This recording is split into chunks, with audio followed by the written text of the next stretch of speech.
Welcome to this sidebar. Sidebars are lectures you don't have to take immediately. It's a lecture you can revisit later whenever you want. It's not required to watch this lecture to continue on with the course. It's completely independent. I throw in sidebars to provide additional information about a topic. In this lecture, we're going to discuss what slot properties are and how they work. They're a topic we're going to encounter in the next lecture. I want to use this opportunity to discuss what slot properties are before diving back into validation. We're going to be working on a separate project for this topic. In the resource section of this lecture, I provide a zip file. Download it, install the packages, and start the server. Pause the video if you need to.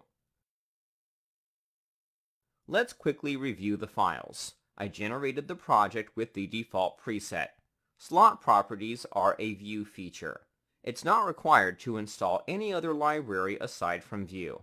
I've made modifications to two files, the app and hello world component files. We'll start with the app component. Inside this file, we're importing and registering the hello world component.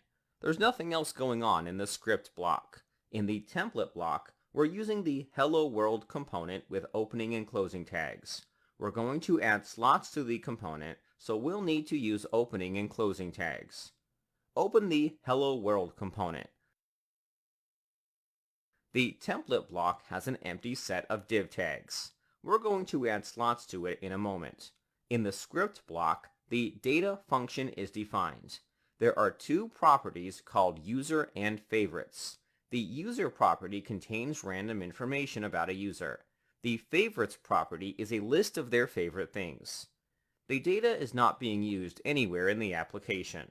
You can safely ignore it for the time being. We'll get to it soon. The objective is to add slots to the hello world component. This way, we can allow for content to be inserted. In between the div tags, add the slot component. We're not going to assign it a name. It's going to be the default slot. Let's switch over to the app component file to insert some content. Inside the hello world component, we'll add a paragraph element with the following message: Hello world.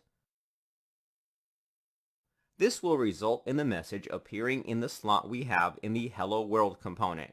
Switch over to the browser to view the message. It's getting inserted like we wanted. That's great. We'll want to take it to the next level. Back in the editor, we'll want to make the content more dynamic. The message is static. It would be great if we could update the message to greet the user. The user information is stored in the hello world component. Theoretically, we could move the data from the hello world component to the app component. However, there's an alternative approach we can take, a much more flexible one. We can use slot properties to pass information to a slot's children. Let's look at how that's done. In the hello world component, we're going to bind a property to the slot component. We'll call the property user.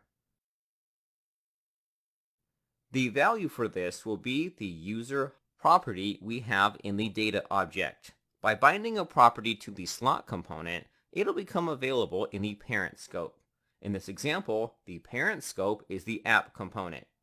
We'll switch back to the app component. If we would like to use the user object in the content, we need to add the vSlot property to the hello world component in the template. The vSlot property requires an alias for the list of slot properties. We're going to call it v. The v alias will represent every property bound to the slot component. We're binding one property, which is the user data object. We can use it in our content. I'm going to replace the word world with the expression v.user.name. The name we selected for the alias is entirely optional. It's common practice to name it v or slot props. Let's give things a test. Switch over to the browser to view the app. On the page, we can see that the message has been updated. It's greeting the user by their name. This output is precisely what we wanted. Slot properties allow you to send data to the parent scope. There are a couple more things I want to go over in regards to slot properties. First, the vslot directive is available in versions 2.6 and up. It's a new syntax feature added to Vue. It simplifies the process of using slot properties. Secondly, there's a shorthand syntax for using slot properties. Let's go back to the editor to use it. We can altogether remove the vslot directive from the Hello World component. The shorthand syntax is the pound character. We're required to set the name of the slot after the pound character. By default, if we don't set a name for our slot, it'll be set to default. We'll need to add default after the pound. Another handy feature of slot properties is being able to destructure the object. You can bind as many properties to the slot component as you'd like. If you're only going to use one or two properties, you may want to consider destructuring the object. I'll destructure the object to retrieve the user property. Then, in the template block, we'll update the expression to user.name. This can hopefully shorten some of the code you have to write. Let's view the browser to check for breaking changes. The name still gets rendered. There's not much else to slot properties. You can create as many slot properties as you'd like. Back in the editor, let's switch to the Hello World component. As an exercise, try binding the favorites data property to the default slot. Then use it in the app component. Pause the video and give it a try.